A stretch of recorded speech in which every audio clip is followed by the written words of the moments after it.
Hi all, this is Raul. This is Agatha. And this is Sci-why. Today's episode, I'm afraid, is going to be tainted by a little panic we had with the recording device because of the, we are not IT guys. So when a Chinese message appears in your device, panic runs quickly.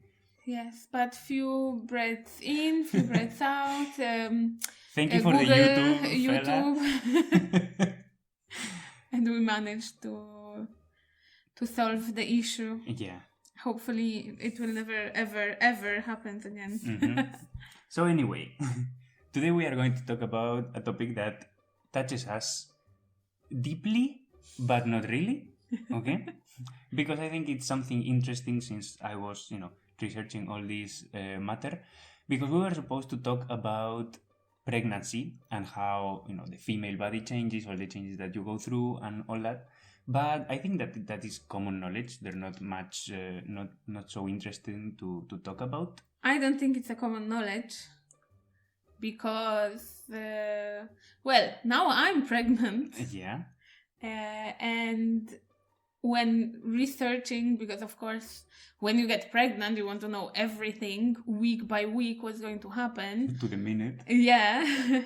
And then I was quite surprised with the things that I learned that happen to the body of a person that is pregnant. And yeah, I don't think it's common knowledge. Like, we know that, you're going to get sick, which didn't happen to me, happily, yay. Or like you're going to get the belly and things like that, but not really knowing the details. Mm-hmm. But let's go with the more scientific route.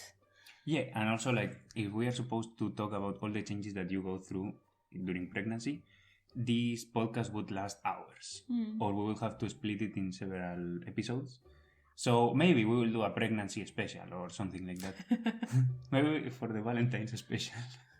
Or maybe next year. Yeah. So anyway, we are going to talk about how pregnancy might not be necessary at some point in the future. And not so far in the future, we are talking about 10 years maybe. Mm-hmm. Okay?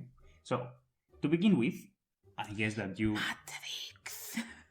I guess that you probably knew already that if you are a woman of childbearing age, the most likely reason for you to end up needing medical treatment is due to pregnancy and childbirth. So Yay. All women that are between 20 to 35, they are probably going to need any medical treatment related to childbirth and pregnancy, and not anything or maybe else. Prevention. Yeah, so it's this is a very a huge condition that your body goes through, and so many things can go wrong.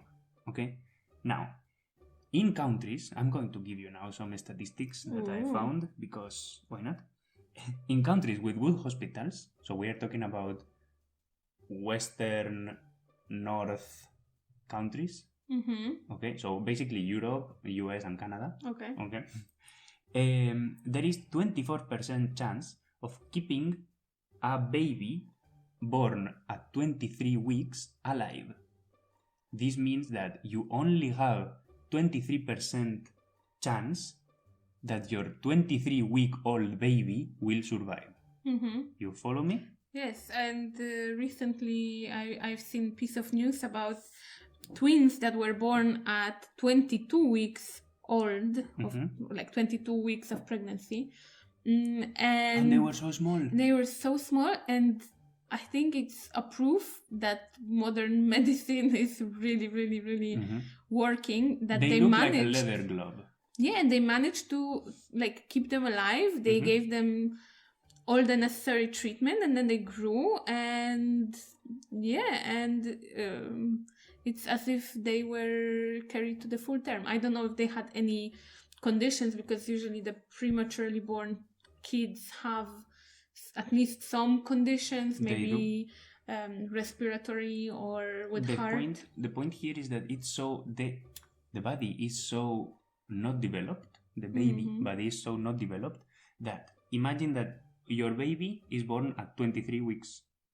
Okay? I don't have to, because I'm already 27. So 23 weeks of pregnancy, and then your baby is born because of reasons. I don't know. there's only 24% chance that that baby will survive.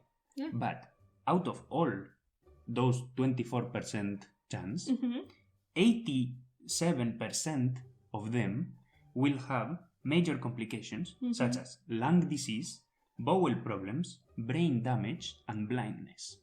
So we are talking here that already 23 weeks of pregnancy is the borderline for survival. Okay, any baby that is born before 23 weeks will be stillborn or just plain dead. Okay, or it will be an abortion. Very lucky. Or it will be straight considered an abortion. Okay, now preterm birth is the greatest cause of death and disability among children in the developed world. So any problems that your child has will probably be related to being born too early. Okay. Because the babies that are born normally after 40 weeks, they are born healthy and perfectly fine. Okay. Now, we have kind of solution that are the incubators, right? So that is the whole point of incubators, which are these kind of plastic boxes that are sealed, so the doctors can keep the baby in there and give all the necessary nutrients and keep the baby clean and isolated, warm, and perfectly fine. So the baby will survive through time. Okay, some babies will need more time, less time in the incubator, so whatever can happen. Now, the problem of incubators is that they deal with some functions that the premature newborn need help with, but they don't allow the gestation to continue. So your baby will grow, yes, but the organs that did not form yet, they will probably not form in the incubator, because the incubator is to keep you alive, not to continue the development of the baby. Yeah, but I guess that's over 23 weeks, all the organs are there. It's just a matter of like lungs will not be developed enough, so you will have to get some steroids to stimulate that. And the good thing is that with each week, the survival rate is higher and higher. But the problem of being born... some premature babies that are like, I don't know, few weeks premature, for them, it's not that much of a difference.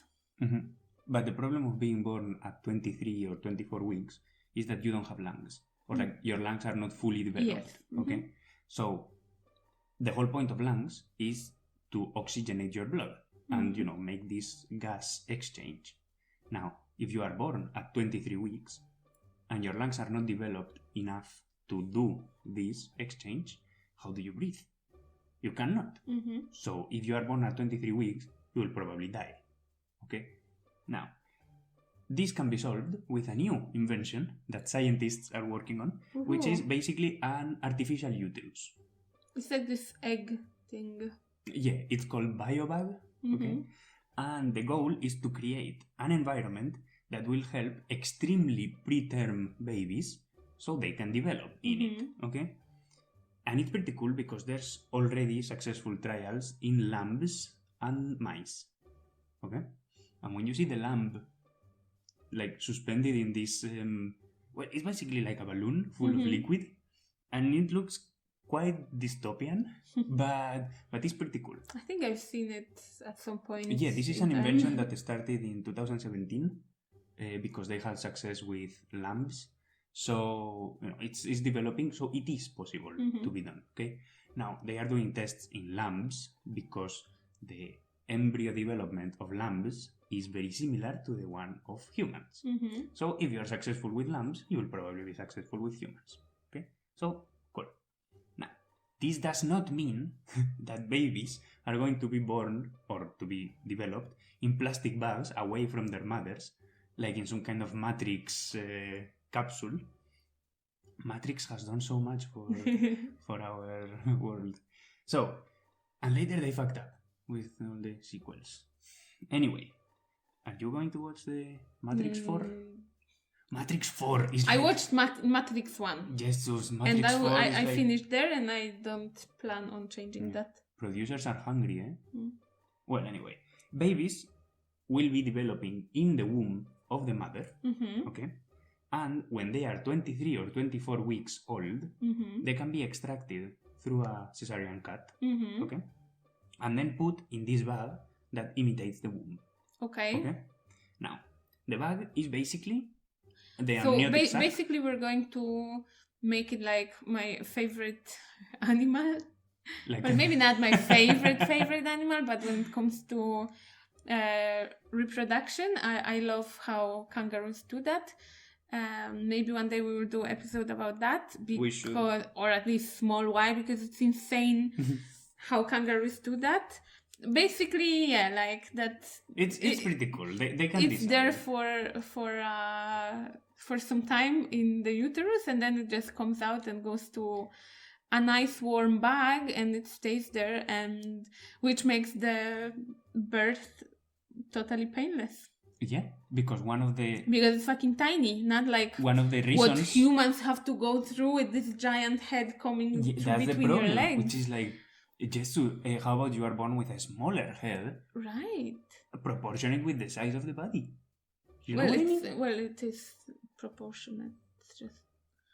I think it's way bigger than the body. Like the body is so small and the head is so big. No. Because when the head passes, then everything else goes right after it.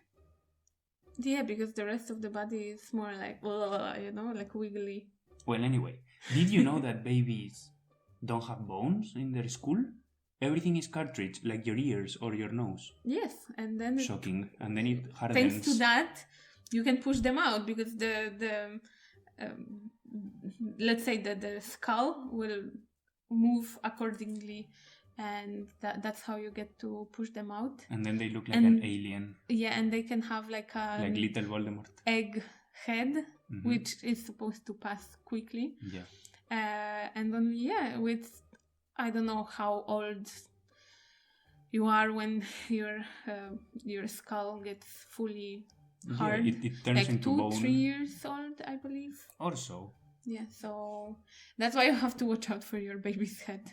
And yeah, that's why all the jokes of like, oh, did mama drop you when you were a baby? Yes, it makes sense.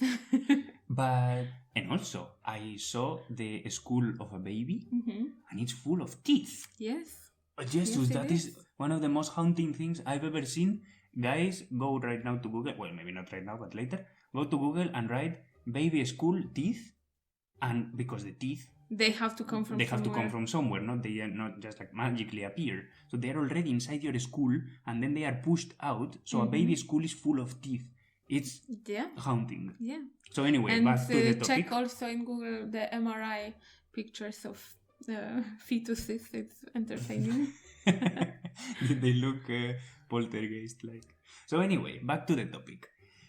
This bag, that is the artificial uterus, works like amniotic sac, like the one that you have in your womb. Yes. And it's full with this warm, sterile, lab-made fluid that will help the fetus to breathe and swallow. Okay? Breathe. I mean, not really breathe. Practice breathing. Yeah, exactly. By swallowing the fluid. Which, another fun fact about the fetuses, me, Raul, all of the babies in the world, including you, we all have drank our pee when being in our mommy's bellies. At least, I hope not after. Because this is how we practice breathing, and this is how we train our organs to work after the birth. So basically you drink the water that you're in this amniotic fluid in the sac, and then it goes through your organs. Some go to, it goes through the throat, some goes to lungs, to make them practice expanding and then contracting, and it goes through the stomach, so the stomach will work also on that, and then it goes to your kidneys that also have to practice, and then you pee it out. It mixes with the rest of the fluid, and then you continue to drink it. And you can get hiccups if you drink too much too fast, which is classic. I mean, it's a classic thing that happens to a kid, that they get hiccup. You drank too fast. Yeah, so that Yeah. happens even before you're born. Also, it happens to Lola when she barks too much and then she gets hiccup. And when I laugh too much, it happens also. That happens to my sister. So you drank your pee. Thank you. Yeah. Now, the limit, we already said that the limit for survival for preterm babies is 23, 24 weeks. Okay? And any baby born before that will die. Okay? Well, not all of them. There will be some miracle babies. Well, yeah, of course, but if it happens, it's more will probably more likely. Happen. Now, remember that preterm babies cannot be kept in incubators because their organs are not fully developed, especially the lungs. All right? Now, because you can think like, well, you are born too early, put him in an incubator, no? In this toaster-like thing. But you cannot because it doesn't have the lungs to breathe. Well, mainly. you can, but it's not always going to work. Yeah, exactly. So this is why this artificial uterus comes in hand. Okay? Enter the artificial uterus. Now, since the whole point of lungs is to oxygenate the blood, right, and do this gas exchange, what they do in this artificial uterus is to connect very, very teeny tiny thin tubes to the umbilical cord, because the umbilical cord is kept, okay? Yeah. To redirect the blood. So basically like fake placenta. Well, yeah, of course. So then the blood is extracted from the body of the baby in a very similar way that they do this hemodialysis when they extract all your blood, okay? So they extract blood from the baby, is treated outside where all these gases are put in the blood, okay? They are oxygenated in an outside machine and then given back to the heart of the baby, straight to the heart of the baby, where from the heart it goes everywhere else in the body. Okay. But I'm guessing that when they haven't done it yet, right? Well, so it's now all in theory. It's in development. They do it. This is very animals. cool. We will talk about it later. But I'm thinking that they would have to take out the baby with C-section, but still in the sac. In the amniotic fluid, because once the sac gets broken, the baby will take its first breath and then you cannot put it back under the water. Exactly. So they take it outside in this bag in the same way. Like, have you seen the bags where fish put their eggs? They are like a very thin balloon, kind of translucent. Well, I can more likely imagine the amniotic sac rather than the fish. Well, yeah. So, yeah. And basically, yes. Okay. So they take it with the bag. They take everything. Okay. Now, let's hope it doesn't break. The whole point of this. Oh, I once saw a video of extracting some worms. Your hands are so cold. My hands are always cold. I could be a doctor. So I once saw a video of extracting a bag of worms from the body of an infected person. And this bag was like a little balloon, and they had to take it very carefully because as soon as it breaks, it will be So great image, thank you. You're welcome. And it's not even Halloween. So the whole point of this technique is to bypass the lungs because they are not formed. Yeah. So this way you are oxygenating the blood without having to use the lungs. Okay. Now this is very difficult because the technology has to be precise. It has to be very accurate and very small. You know, when in all Marvel movies, when they don't know how to do something, they are like, it was nanobots. These are nanobots used for, okay? They are like little, very tiny pieces of engineering so they can bypass it because you have to remember that 23-week-old baby is super small. So everything has to be in scale. No? Now, you asked, how do they do this if they are doing it in animals? Yes, they did it in mice, okay? Because a mouse is very similar to a embryo. But it's even smaller. Yeah. It is very small, but, well, you can the nanobots.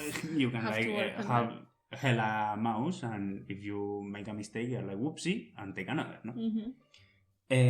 Now, the thing is that they are testing it in robot babies. okay? Mhm. They have a robotic mannequin that Mhm. imitates a baby, so they can practice Yeah. in it, okay? And you can also search it. It's really cool. Well, I guess doctors also practice surgery in like fake body parts. Or even real body parts. Yeah, but like, with use of technology, so you don't have to have like 20 livers for a student to practice before surgery, but you just use the technology. Yeah, or you can have like 20 livers And of... if they fuck up, you just restart it. But you can have 20 livers of pills also. Yeah, but still. So, like, if you have technology, why would you? Yeah, so that's the point, that all this technology is very accurate, therefore very expensive. Mm-hmm. So they have to make sure that they are spending money on this with a purpose, okay? Now, this said, it is very cool, everything is great, see, perfect. But we are not yet in the human trials phase, because the technology has to develop. Because okay? no one wants to give their babies as for the trial. And it's not that simple either, because with a real baby, so many things can go wrong. Mm-hmm. But with these lab tests, you can control almost everything. Mm-hmm. So, However, they say that we are about 10 years away from starting trials in humans, Mm-hmm. which is great, because 10 years in this field, knowing how quickly science develops, is almost there, like in 10 years that But would now be I'm great. thinking like that it's all cool, but there is so many things that can go wrong, as you said. Wouldn't it be easier to start from the beginning in the sac, to not have the woman carry the baby for 22, 3, 4 weeks, but to start already in the bag, so you don't have to later move it.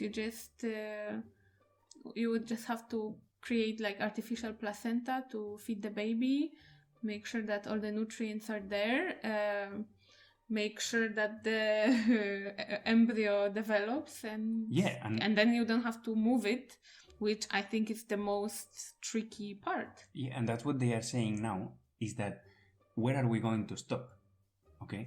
Because But I wouldn't mind having a baby that would be, my baby and everything, with my genes, mm-hmm. with my eyes and, your hair, Mm-hmm. but that I didn't have to carry it. Exactly. So they say that if I would we just are come already... once a week or once a month, same as I'm going to a doctor now, I would just go and be like, hey, so how's my baby? Since we are and the baby would already be perfect developing... because, it doesn't depend on any outer... Look, the first lab baby was born in the 70s, okay, Mm-hmm. through IVF. Mm-hmm.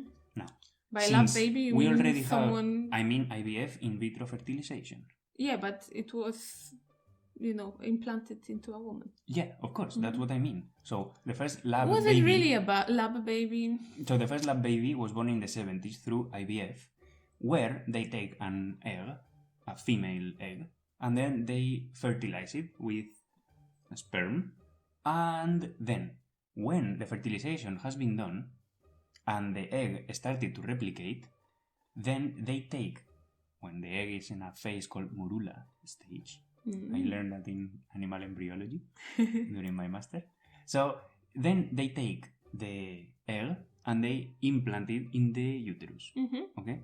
Now, if the egg will, implant correctly, properly, then you can grow any egg in any uterus, which is the whole point of surrogate mothers. Mm-hmm. Okay, because so many women have the problem that they are fertile, but they cannot get the egg to be implanted in their uterus properly, which is a shame, because, well, it sometimes happens. Then you have a surrogate mother who will carry that baby for you, and we have 0 of her genetic material. So the baby is yours. Now imagine that instead of having a surrogate mother, you have a machine where you can implant the egg, and then the egg will develop. That would be amazing. And in that you can control everything, because you don't have to worry whether she ate something that is going to give her salmonella. Whether she didn't, for example, you are taking these prenatal vitamins, Mm-hmm. you wouldn't have to, because then you can just give the vitamins to the baby, Exactly. and that's it. And you would be sure how much the baby is getting, Mm-hmm. because from what I eat, the baby will take some, but no one knows exactly how much. And if there is something that, I don't know, like the placenta is weaker, you might not know it right away. Mm-hmm. And after you find out, the baby already lost some nutrients, for example. Yeah, So that could be avoided. That very you can easily. control. And this is cool because they are already testing that on mice. Okay? Mhm. And they were able to grow mouse embryos for 11 days in a mechanical womb. Okay, how long is the whole process in mice? The whole pregnancy? I don't know, but 11 days is very short anyway. Yeah, but if the whole pregnancy in mice is 20 days and they kept it for 11, you know, Okay. that matters. That's a good question. But I don't think it's 20 days for mice anyway. But the whole point is that doesn't matter. The point here is that they were able to do it for 11 days before the test failed. Mm-hmm. Okay? So this far 11 days is the border. Mm-hmm. Okay? However, as we speak, okay, and later people will listen to this episode, by that time, already this data will be obsolete. Okay. Because the technology is advancing like to the minute, like so quickly, okay? So this is what we know this far. Now, this is useful because it allows us to watch in real time how the organs are developing and how the embryo is growing, okay? Which is something that we couldn't observe directly this far. We had to do it through ultrasound, okay? Which is not exactly accurate. Yeah, and it's difficult to read an ultrasound, okay? Now, the development of mice and rabbits are very similar to the development of humans, talking in the embryo stage. Yeah. This is why they are doing tests in mice and rabbits, okay? Do you think I'm unethical that I would willingly give my eggs for human trial? I don't think that's unethical. However, ethics is a huge part of all this, because all this reproductive medicine is very, very bonded with the I can imagine all the frontiers of humans. Catholics protesting at their door, being like, "Oh, Catholics the God's creation." and every other religion. And yet, Catholics are the most annoying ones. Just saying. Now, this is very Sorry useful. to all the Catholics who are not annoying. All this is very there are useful any. because first, it allows us to save babies. Mm-hmm. Because none of this means that suddenly we are going to grow a race of superhumans called, I don't know, Homo novus or something like that. It's not like that. This is meant to be helping premature babies to survive, okay? Because it can happen so often that your baby is randomly aborted. And then your body says, I don't want to do this anymore. Miscarried is the better word. Yeah, exactly. You will have a miscarriage that could have been avoided through an artificial uterus, okay? So that is the whole point of this technology. With time, I expect that the artificial uterus will replace the natural womb, okay? And that can bring massive changes in society, like, for example, and mainly, the way that we perceive reproduction and gender roles will completely change, because you will not have to get a doctor's leave for your pregnancy because you're sick. And you can have a baby that you didn't carry, and yet it has full DNA from you and your partner that was born in an artificial womb, okay? And just implant it there. You can go visit, watch it. A doctor will monitor the development of this baby. And then when the baby is ready, you take it home with you without having your body to go through all these huge hormonal changes. And it rips your muscles, it dilates your organs, things get crushed, other things get bigger, other things get smaller. You go through, as I said, all these hormonal changes that, not in your case, luckily, but so many other women go through mood swings, headaches, back pain, sleepless nights. I mean, it can be very traumatic for some people. Of course. You know? So the if birth all itself is very, very traumatic Yeah. for the body. Not like well, mentally as well, but for the body, like physically. So to not have to go through that would be great. Yeah. And for sure, it would help so much with the mortality rate. Indeed. Because maybe if not all, then at least most of the pregnancies would be carried to term.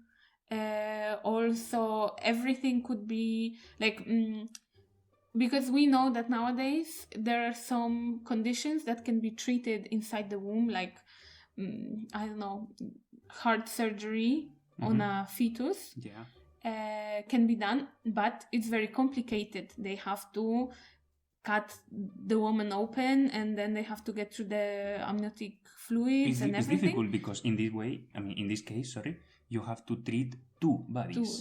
Two patients. While if you have it in the artificial uterus, you only have to worry about the baby itself, exactly. So this would make it so much easier for the medicine of treating the fetuses. We could avoid a lot of conditions that would also give a chance for people who cannot become parents naturally to have the children that they want. And I think it would be really, really I great. believe that at some point, with for sure, this there technology, would be some evil Jeff Bezos who would totally turn it upside down and turn it into a Harvest business, and make some superhumans to work in Amazon that they never have to pee or something. But I believe that at some point, women will not have to give birth naturally ever again if they don't want to. Now, unless you want to. Now, this that you say of evil Jeff Bezos creating humans to work in Amazon because they don't get tired, that already existed, is called Blade Runner. That I have not seen. Oh, okay. So in Blade Runner, there is this company called Tyrell Corporation. Don't spoil for people. Dude, this is only the plot. This is explaining like the first 5 Okay, minutes of the I'm movie. just saying, don't spoil. So this Tyrell Corporation creates humans to work in the mines, in the mines of like other planet, and they are great because they never get tired, and they imitate humans in every aspect, but the only thing is that they work like hell, and they basically have fabricated slaves that they never get tired, and they are super strong and super resistant and everything. And you don't have to pay them. The only thing here is that they die after 5 years. Okay, so they have like a genetic condition already programmed, so they die in 5 years, so they will not have like, I don't know, 70 years of slaves. They will be used only for 4 or 5 years, then the slave dies, and then that's it. Okay, now create another one. The plot thickens when some slaves break free. Okay, and that is the plot of the movie. Okay, but the point here, back to the topic, is that at some point women will not have to give birth ever again, I believe, which would be great for many, but others will not, agree to do this. And of course, everything will be probably only available in developed countries, because you have to remember that all these will be very expensive for a very long time. Same as in vitro fertilization is very expensive procedure, okay? So, yeah. And that is the topic of this week, which, well, I think it's very, very interesting. And of course, you cannot, you can't stop thinking about the ethical dilemma that it presents. But the problem here is also that the technology exists and is being developed.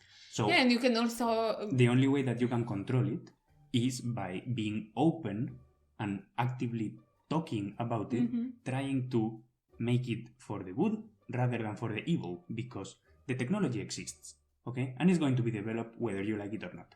So forbidding it will not stop it. Because, for example, you don't forbid thermonuclear energy just because some random scientists can create a bomb, right? What you do is to control who has access to thermonuclear energy and make sure that they don't create bombs, no? So with this thing, is the same. You have to, have the open ethics conversation so you can make sure that it's properly used, same as nuclear energy. And that is my opinion. Thank you.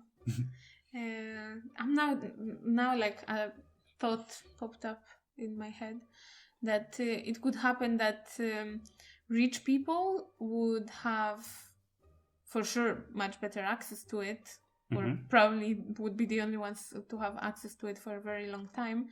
And it could lead to rich people getting like 5 kids at once, because why not? They have all the nannies and so on. So they could just like be like, okay, now we start a family, we get married, everything is right with the business, we get 5 kids right away, the nannies will take care of them, and we have a perfect picture family.